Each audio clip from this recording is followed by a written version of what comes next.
안녕하십니까. 해커스 매경 테스트 서호성입니다. 반갑습니다. 이번 시간은 환율과 국제수지에 대한 이야기를 해보도록 하겠습니다. 중요한 내용들은 거의 다 했고요.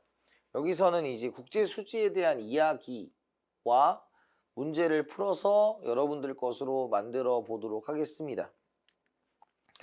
이제 국제수지라는 것은 1년간 한 나라가 수취한 외화와 지불한 외화의 차액이다 라는 거고, 더 심플하게 말씀드리면 외화의 유입과 유출을 더한 합이다 이렇게 생각을 하시면 돼요. 즉 감정은 담을 필요가 없고요. 우리가 외화가 들어왔습니까? 나갔습니까를 판단해서 합계를 체크한 것이다. 그래서 경상수지, 자본금융계정, 오차미 누락으로 구성이 되는데, 여기에서 이제 경상수지의 항목을 구분해서 경상수지를 내가 구할 수 있느냐, 이것이 중요한 포인트가 되겠다라는 것이에요. 그래서 경상수지에는 상품수지, 서비스수지, 본원소득수지, 이전소득수지 이렇게 있고요. 자본수지, 금융계정, 오차미 누락이 있습니다. 그래서 먼저 경상수지에는 우리가 네 가지가 있었죠. 첫 번째 상품수지는 상품에 대한 겁니다. 그래서 유형의 재화죠. 자동차, 반도체 이런 것들이 상품 수지에 들어간다고 보시면 돼요. 가장 큰 부분을 차지하겠죠. 두 번째가 서비스 수지입니다. 그래서 운송, 여행, 통신, 보험, 특허권 등의 지적재산권 사용료. 그래서 우리는 대표적으로 여행이라든지 아니면 지식재산권 사용료 같은 것들이 여기에 들어갈 수 있다라는 게 서비스 수지입니다. 세 번째, 본원소득 수지라는 것은 생산 요소를 제공한 대가 정도로 보시면 될 것 같아요. 노동을 제공했으면 임금, 자본을 제공했으면 이자, 거기에 배당금 같은 것도 여기 들어갈 수 있겠죠. 이런 것들이 체크해 보시면 될 것 같고요. 네 번째는 이전소득 수지죠. 이전이라는 건 트랜스포, 무상이란 뜻입니다. 그래서 아무런 대가 없이 주고받은 돈이고요. 예를 들어서 동일본 대지진이 발생했다. 그럼 한국이 돈을 보냈겠죠. 그런 것들이 무상 원조에 해당하는 금액들이 이전소득 수지에 해당한다라는 거예요. 그래서 첫 번째 상품, 두 번째 서비스, 세 번째 본원소득, 네 번째 이전소득 수지, 이 네 가지가 경상수지에 해당한다라는 것을 여러분들이 기억하시고, 항목을 다 외울 필요는 없지만 대표적으로 나오는 것들을 구분해서 계산하는 문제를 종종 출제하니까 여러분들이 보실 수 있으셔야 하겠다. 자본금융계정입니다. 자본금융계정은 자본수지가 있죠. 자본수지가 있습니다. 자본수지는 우리가 무상이전, 채권자에 대한 채무 면제 이런 것들이 있고요. 대표적으로 여기에 해당하는 게 여러분들 이제 우리가 외국에서 이제 아예 이민을 가려고 하잖아요. 그런 것들이 해외 이주비가 자본이전 같은 거예요. 자본이전. 그 다음에 금융계정은 투자와 관련된 겁니다. 투자. 그래서 직접 투자는 우리가 거기 땅도 사고 이런 것들이고, 간접 투자는 우리가 주식이나 채권이나 이런 것들을 하는 것이 간접 투자가 되겠죠. 따라서 투자와 관련된 것은 다 금융계정으로 간다. 그러니까 오해하면 안 되는 게, 투자는 금융계정이지만 투자로 발생하는 이자나 배당금은 본원소득 수지에 해당해요. 그래서 그것들도 구분을 좀 하셔야 되겠다. 제일 많이 구분점을 물어보는 것이 그쪽입니다. 그 다음에 오차미 누락이 있더라라는 거예요. 그러면 국제수지 균형이라는 건 뭐냐라는 겁니다. 이제 우리가 국제수지를 물론 매경 단계에서는 복잡하게 배우진 않아요. 왜냐면 국제수지에 대해서 기본적으로 밸런스 오브 페이먼트, 그래서 국제수지가 어떻게 되고 비피곡선이 어떻게 되느냐, 그런 것들은 조금 더 높은 경제학에서 배우게 되는데, 여기서는 그런 걸 가르치지는 않고 기본적으로 국제수지는 균형이 원칙이다 라는 겁니다. 자, 왜냐면 우리가 경상수지가 있고 자본금융계정이 있습니다. 그러면 우리가 경상수지가 흑자다라는 거예요. 그러면 우리가 경상수지가 흑자다라는 것은 우리가 돈을 벌었다는 얘기죠. 그러면 외국에 투자할 여력이 됩니까, 안 됩니까? 되겠죠. 그러니까 자본금융계정은, 특히 금융계정 같은 경우에 마이너스가 될 가능성이 높은 거죠. 왜? 마이너스라는 것은 내가 외국에 투자했으니까 우리나라로부터 돈이 빠져나갔다라고 접근이 가능한 것이죠. 반대로 경상수지가 적자라는 것은 우리가 돈을 까먹었다는 얘기니까 그 까먹은 거를 외국으로부터 들여와야 된다는 결론이 나와요. 어떤 느낌인지 이해되세요? 벌었다 외국에 투자할 여력이 생긴다. 그러니까 균형. 까먹었다 마이너스 그럼 외국에서 돈을 빌려와야 된다. 플러스가 되니까 균형이 된다. 기본적으로 국제수지의 균형은 밸런스 오브 페이먼트다 라고 생각을 하시면 될 것 같아요. 흑자는 당연히 이건 어떤 의미에서 서술을 한 거냐면 국제수지가 흑자다라는 것은 경상수지에서 가장 많은 부분을 차지하는 것이 상품수지입니다. 즉 우리가 돈을 벌었으니까 무역마찰 같은 게 일어날 수 있어요. 뭐 이런 뜻이고요. 반대로 적자라는 것은 우리가 물건을 못 팔아먹어서 그래요 라는 거니까 물가는 안정되겠지만 국내 경기가 침체될 수 있다. 이렇게 볼 수가 있습니다. 경상수지가 환율이죠. 경상수지 흑자다. 그럼 외국으로부터 돈이 들어왔습니다. 그러면 환율이 하락할 거야. 경상수지가 적자다. 그러면 외국으로 돈이 빠져나가니까 환율이 상승할 거야. 이런 것들이죠. 외화의 공급 증가, 외화의 수요 증가 이런 뜻이고요. 반대로 이제 환율 측면에서 보면 환율이 상승하게 되면 우리가 얘기죠. 환율이 상승한다. 원 달러 환율이 상승한다. 원 가치가 떨어졌다. 이런 얘기죠. 그러면 원 가치가 떨어지면 수출 빼고 다 불리한데 수출이 유리해지니까 수출은 잘 되고 수입은 안 되는 거죠. 그럼 순수출이 증가하니까 외국 돈이 들어올 거야 라는 거죠. 그래서 환율이 상승하면 경상수지가 개선이 이루어질 거다. 그래서 최초에는 개선이 이루어지지 않지만 점점 이루어질 거다를 우리가 J커브 효과, J곡선 효과 이렇게 표현했던 거고요. 그 다음에 환율이 하락한다는 것은 수출이 불리해지고 수입이 유리해지니까 우리가 국제수지가 악화될 가능성이 높다. 왜? 가장 큰 부분이 상품수지가 차지하기 때문이다 라고 말씀을 드렸습니다. 자, 이렇게 해서 여러분들은 봤고요. 그 경상수지는 대표적으로 상품, 서비스, 본원소득, 이전소득 수지로 이루어진다는 거, 그 경상수지 항목 가지고 잘 해보시면 될 것 같습니다. 자, 문제를 풀어볼게요. 그림은 환율의 변화를 나타낸다. 이에 대한 옳은 설명은 입니다. 그 말은 뭐냐면 원 미국 달러의 변화는 없어요. 이런 뜻이죠. 그런데 왜냐면 이렇게 봤을 때 이거 변화가 없다라는 거고 근데 위안 미국 달러는 올라갔습니다. 라는 거죠. 그러면 1. 우리가 원의 가치와 미국 돈의 가치, 달러의 가치는 똑같은데 지금 이쪽으로 하면 위안 미국 달러 환율이 상승했다는 얘기죠. 그죠? 그럼 상승했다는 건 앞에 돈의 가치가 떨어져야 상승이라고 말씀드렸죠. 그러면 이렇게 이제 위안의 가치가 이렇게 됩니다. 라는 걸로 할 수 있죠. 상대적이기 때문에 원도 유추가 가능하죠. 왜? 달러가 기준을 잡아주고 있기 때문에 비교가 가능한 거다. 이렇게 접근을 하시면 돼요. 그럼 이게 지금 뭐에 대해 쓴 거예요? 화폐 가치에 대해 쓴 거죠. 화폐 가치가 올라가면 수출 빼고 다 유리하다라는 걸로 체크를 해두시면 되는 겁니다. 그럼 1번에 한국인의 여행 비용이 증가할 거다. 한국과 달러는 지금 가치가 변하지 않았어요. 그러니까 이걸 가지고 우리가 이러쿵저러쿵 얘기할 필요가 없습니다. 틀렸고요. 두 번째, 중국인이 한국에 있는 가족에게 보내는 송금 비용 부담이 증가했다. 당연하겠죠. 왜? 중국 화폐의 가치가 떨어졌기 때문에 중국에서 송금하는 것은 어려워졌습니다. 세 번째, 미국은 대중 수출에 대한 가격 경쟁력이 강화됐다.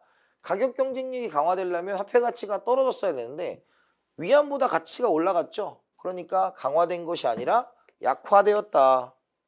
리을, 한국인이 중국에서 수입한 물건을 미국에 파는 경우는 유리해졌다. 왜? 한국인이 중국에 수입하는 것은 유리해졌죠. 왜? 한국 원화 가치가 올라갔기 때문에. 따라서 미국에 파는 경우는 뭐 똑같으니까 미국에서 파는 거. 그러니까 판매 가격은 똑같은데 원가가 싸졌잖아요. 수입 가격이. 그러니까 유리해졌다. 이렇게 보는 겁니다. 정답은 4번이 되겠다. 그래서 저는 이 문제를 풀 때 여러분들 화폐 가치를 알면 환율은 그대로 유추가 가능한 거예요. 그래서 화폐 가치로 하는 것을 저는 편하게 하지만 여러분들도 권장드립니다. 그렇게 해보시면 우리가 될 거다 라는 말씀 드릴게요.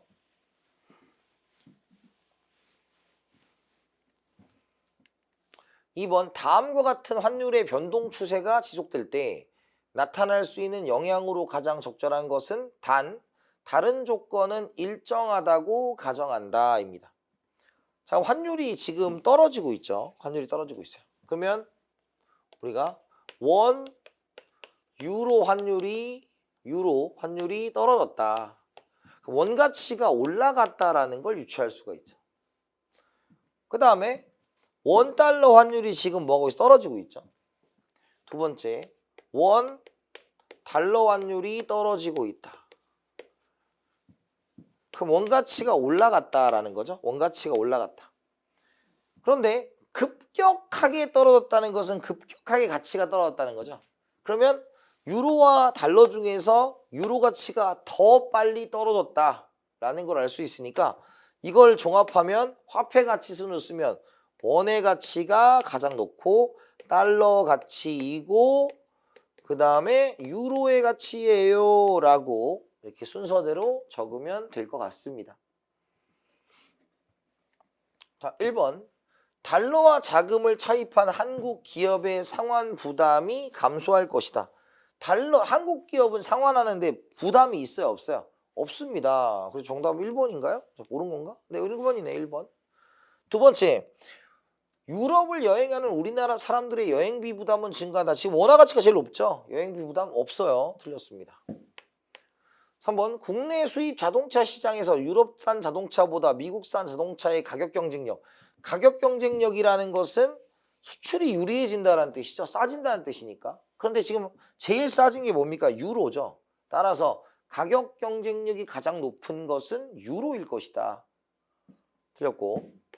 네 번째, 국내 물가의 인상 압력이 높아질 것이다. 그럼 국내 물가의 인상 압력은 이런 식으로 표현하는 거죠. 한국으로 치면 총 수요가 증가하면 물가가 올라갈 거예요. 근데 총 수요는 소비, 투자, 정부 지출, 순수출에 대한 이야기입니다. 그런데 화폐 가치가 높죠. 그럼 수출은 잘 안 되고 수입은 증가하니까 순수출은 뭐예요? 줄어들 거예요. 그럼 수출이 줄어든다는 것은 얘가 올라가는 게 아니라 떨어진다는 얘기죠. 그래서 물가 상승이 아니라 하락 압박입니다. 5번, 유럽을 여행하는 미국인들의 부담이 증가했다. 지금 미국 돈이 유로보다 더 높은 위치에 있기 때문에 가치가 미국인은 유럽을 여행하는데 부담이 줄었을 거다라는 겁니다. 그래서 정답은 몇 번이다? 1번이 되겠다. 화폐 가치로 또 풀었습니다. 그러니까 화폐 가치를 가지고 환율은 유추할 수 있으니까 화폐 가치로 충분히 가능해요. 3번입니다. 표는 지난해 대비 미국 달러에 대한 각국의 통화 가치 변동률이다. 이 기간의 동안의 변화에 대한 옳게 설명한 것은이죠.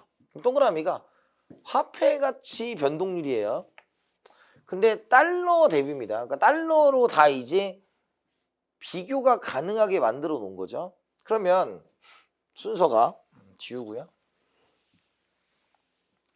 순서가 1번에 먼저 한국 돈이 올라갔죠. 한국 돈이 올라갔고 그 다음에 일본 돈이 올라갔습니다. 그러면 한국 돈이 더 많이 올라갔으니까 원, 엔, 그 다음에 위안을 쓰기 전에 달러를 쓰고 위안을 쓰겠죠. 왜? 달러를 대비했으니까 달러도 이 안에 들어갈 수가 있죠.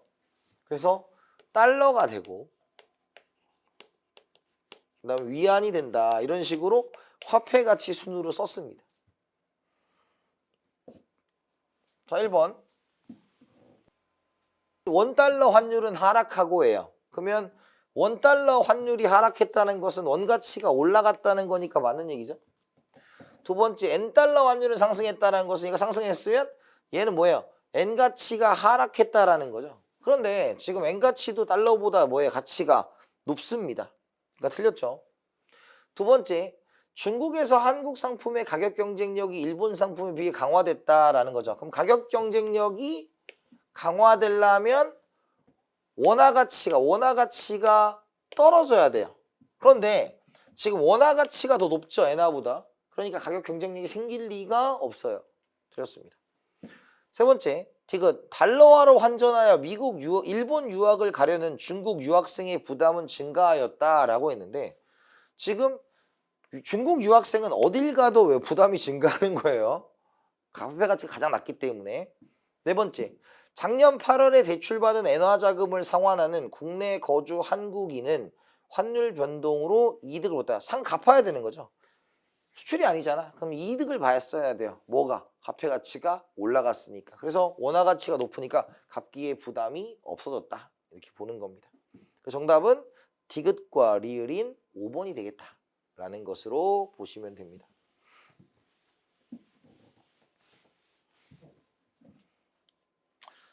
자, 4번 문제를 보면 다음 중 원달러 환율에 대한 설명으로 옳지 않은 것은 이에요. 1번, 환율이 올라간다는 것은 원화 가치가 미국 달러와의 가치에 비해 상대적으로 하락한다. 환율이 올라간다라는 거죠. 그럼 원화 가치가 떨어진다라는 겁니다. 그러면 1번은 맞는 얘기죠.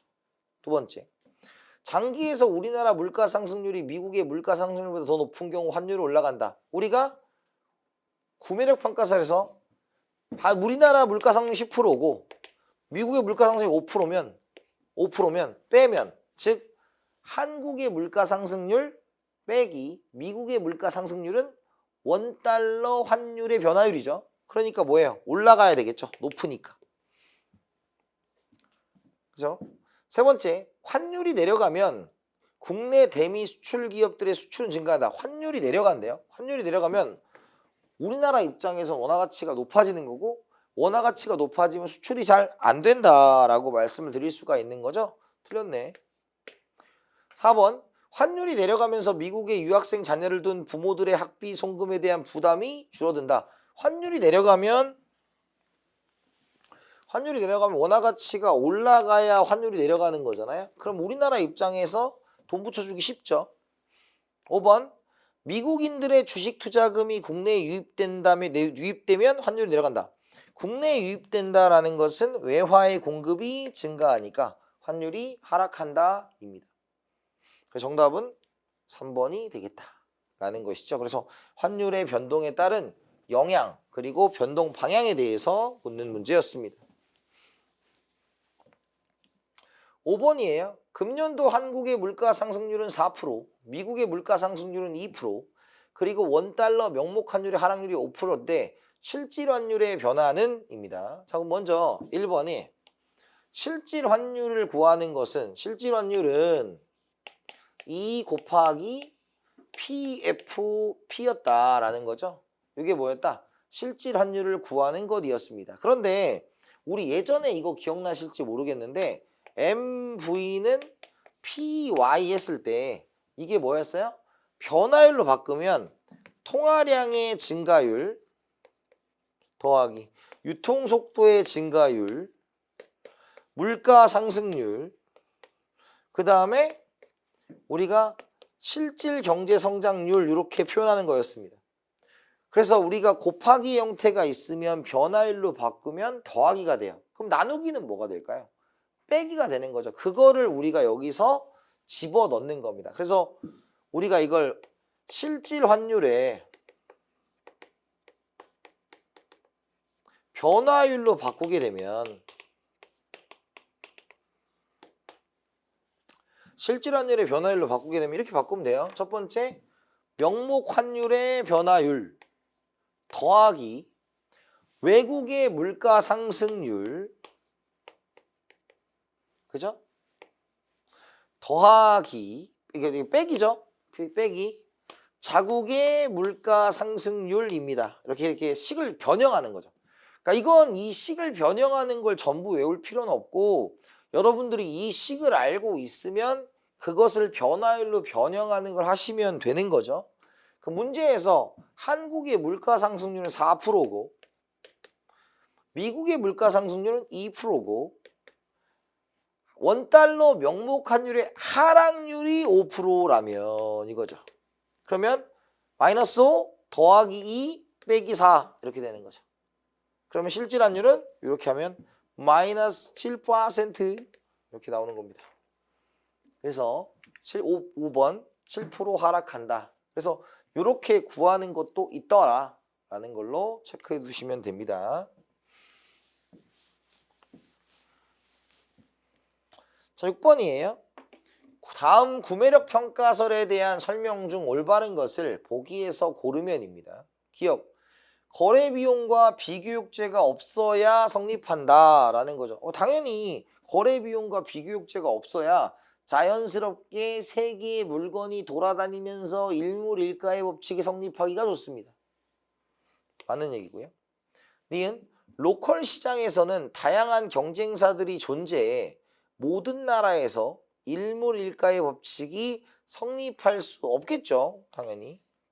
3번 상대적으로 물가 상승이 높은 나라의 통화 가치는 상대적으로 상승한다 라고 했는데 우리가 한국의 물가 상승률 마이너스 미국의 물가 상승률이 원달러 환율 상승률이 되었죠.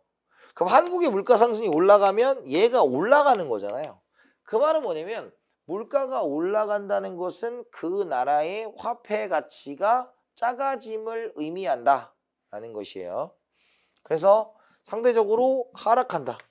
환율은 상승하겠지만 통화 가치는 하락한다 이렇게 보는 것이고요. 네 번째, 현재 환율이 구매력 평가설로 측정한 환율보다 낮다면 장기적으로는 구매력 평가설로 가야 된다는 거예요. 왜냐면 장기적인 통화 가치, 화폐 가치의 흐름을 나타내 주는 것은 구매력 평가설입니다. 그래서 명목 환율, 우리가 명목 환율이 낮다라는 것은 뭐예요? 환율보다 낮다라는 것은 환율이 낮다, 화폐 가치가 높게 봤다는 얘기죠.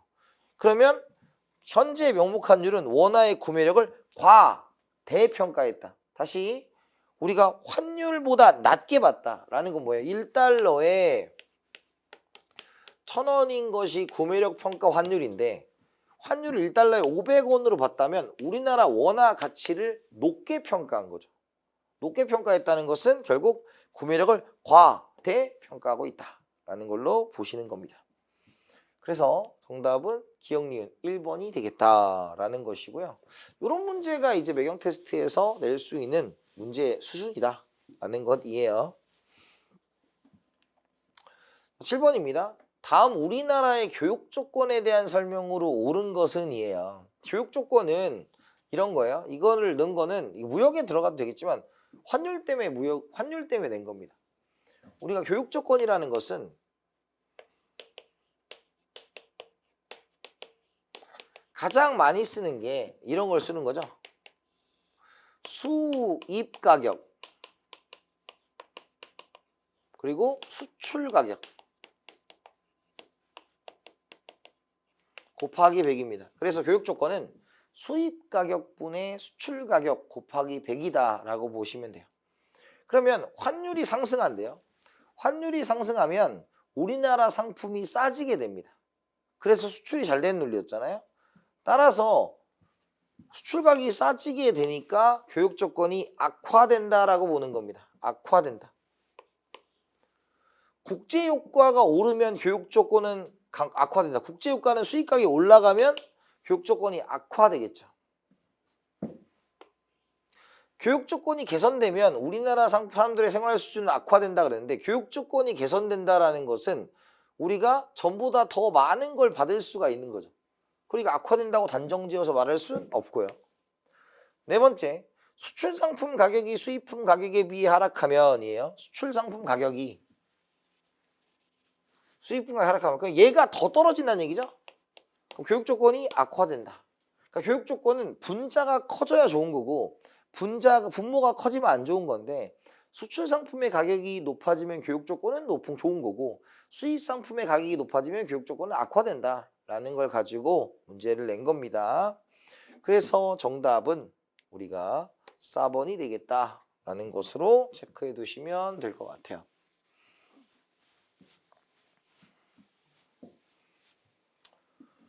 자, 8번입니다. 다음 중 미국 달러화에 대하여 유로화의 가치가 하락하는 경우는입니다. 그러면 지금 우리가 달러화에 대하여 유로화의 가치가 하락한다라는 것은 지금 유로의 가치가 하락한다는 건 달러 가치가 올라간다라는 걸 얘기하는 거죠. 환율은 뭐에 하락해야 되겠죠. 먼저 중앙은행이 고금리 정책을 실시하면 유럽으로 달러가 들어갈 거예요. 그죠? 그러면 우리가 유로에 돈이 들어가니까 달러가 흔해지죠. 달러 가치가 떨어집니다. 그러니까 여러분들 분명히 있어요. 금리라는 것을 얘기했을 때 이자율, 금리를 얘기하면 이자율 평가설이냐 그냥이냐를 반드시 구분하셔야 된다라고 말씀드렸습니다. 두 번째, 미국의 경기 회복으로부터 이후에 수입이 증가한다라는 거. 이후로부터의 수입이 증가해요. 그러면 지금 미국의 유로가 뭐 하겠어요? 들어오기 시작할 거예요. 그죠? 그러면 지금 이후로부터의 수입이, 그러니까 미국의 경기 회복으로 이후로부터의 수입이 증가한다라는 겁니다. 그러면 이건 뭐예요? 돈이 어디로 갑니까? 지금 미국의 경기 회복으로부터, 이게 문장이 좀 표현이 이런데, 미국의 경기 회복이 됐고 이후로부터의 수입이다. 그러니까 지금 돈이 어디로 가요? 이제 미국으로 가는 입장이에요. 미국으로 가는 입장이야. 그러면 미국으로 가는 입장이니까 됐고요. 그 다음에 미국의 물가 상승률이 이후의 물가 상승률보다 높다. 그러면 지금 달러 가치가 떨어지는 거죠. 달러 가치가 떨어지는 겁니다. 자, 그 다음에 미국의 이유에 대한 직접 투자가 증가한다라는 거죠. 그러면 여기는 달러가 들어오는 거죠. 달러가 들어오는 거. 달러가 들어오는 겁니다. 그래서 미국의 이유에 대한 직접 투자가 들어가면 달러가 들어간다. 라는 건 달러 가치가 떨어지겠죠. 그 다음에 미국의 이유에 미국에 대한 증권 투자가 증가한다라는 거죠. 그러면 우리가 지금 유로의 수요가 증가하니까 유로 가치가 떨어지겠네. 유로 가치가 떨어지니까 정답은 5번이네요. 5번. 그러니까 다시 얘기하면 이게 말이 어려운데 여러분들 이렇게 생각하면 돼요. 지금 유로 가치가 하락하냐 좋아지냐는 돈이 어디로 향하느냐.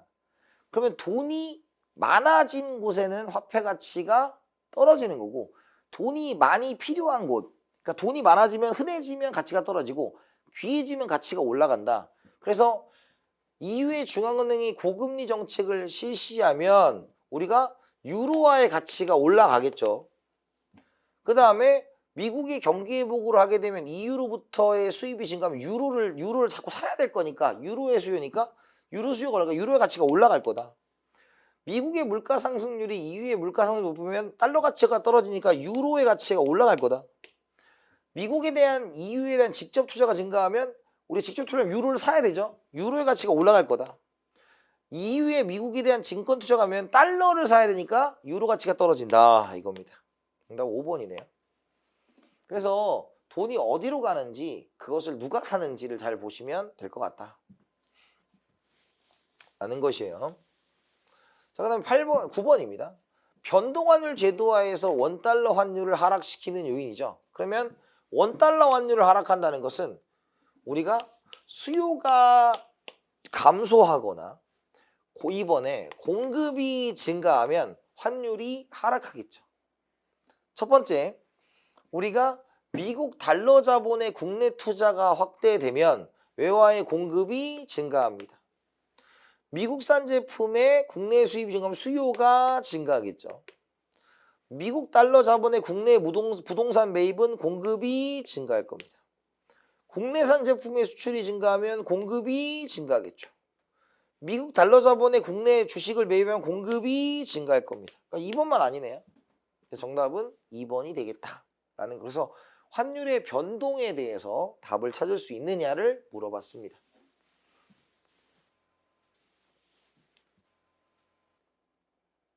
10번입니다. 다음 중 외환 당국이 시장에 개입하여 원화 가치를 끌어올리려고 할 때 불필요한 통화량의 변화를 방지하기 위해 취해야 될 불태화 정책으로 옳지 않은 것은이에요. 자, 먼저 논리는 이겁니다. 자, 외환 시장이 있어요. 그럼 원화 가치를 끌어올린다는 것은 중앙은행이 이렇게 달러를 풀어야 됩니다. 달러를 풀어야 돼요. 그러면 달러를 푼다라는 것은 결국 달러 대신에 원화가 들어와야 된다는 거죠. 여기까지 됐어요? 그러니까 우리가 원화 가치를 끌어올린다? 달러를 풀어서 달러를 흔하게 하면 상대적으로 원화 가치가 올라가는 거잖아요. 그러면 그때 이제 달러를 푼 대신에 원화가 들어와야 되는데 이 들어온 원화가 어떻게 다시 이렇게 나가야만 통화량의 변화가 없겠죠. 그럼 이게 나가려면 다시 뭐예요? 국공채를 매입하면 된다라는 거죠. 이렇게 생각하는 거. 이걸 우리가 불태화 정책이다 이렇게 표현하는 거죠. 그러면 국채 매입입니다. 국채 매각. 그 다음에 우리가 정부 지출의 축소. 그 다음에 외화 표신 자산을 매입하게 되면 외화 표신 자산을 매입하게 되면 외화가 풀리겠죠. 그죠? 풀리겠죠. 그래서 지금 이렇게 되면 정답은 니은과 디귿이 되겠다라는 것으로 보시면 될 것 같아요. 근데 정확히 말하면 이것도 아니죠. 왜냐면 이것만 들어가는 거니까. 왜냐면 요거는 이제 자산의 매입이니까 지금 왜 국채 매입 왔잖아. 그 외에는 지금 불태화 정책하고는 직접적으로 관련이 없는 거죠. 그죠? 그래서 요거는 잘못 얘기한 거예요. 그래서 이거는 외화 표신 자산의 매입은 상관이 없고 요거 빼고는 다 상관이 없다. 이렇게 접근하시면 될 것 같습니다. 정답은 5번이다 라고 보면 될 것 같고요. 11번입니다. 국제수지표의 일부 항목이다. 다음 표에서 경상수지는 얼마냐라는 것이죠. 경상수지는 상품수지, 본원소득수지, 서비스수지, 이전소득수지만 관련이 있고 직접 투자나 증권 투자는 금융계정에 관련이 있기 때문에 우리가 상관이 없다. 이렇게 보시는 거죠. 그러면 이렇게 하면 57 빼면 40, 35네요. 35억 달러 흑자가 된다. 정답은 1번이다. 그래서 경상수지 항목 정도는 기억을 해두셔야 됩니다.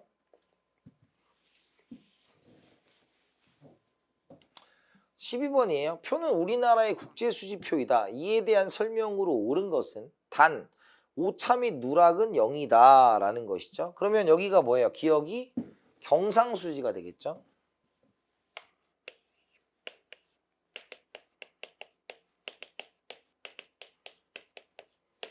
그 다음에 서비스 수지를 받아왔다. 본원소득 수지를 지급했다. 자본 수지를 받아왔다. 뭐 이런 거죠.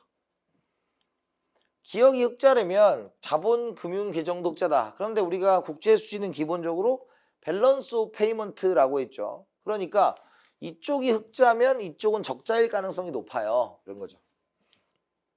2번 기억의 적자가 지속되면 국내 통화량이 증가하여 인플레이션의 우려가 높다라는 거예요. 그럼 기억이 적자가 지속된대요.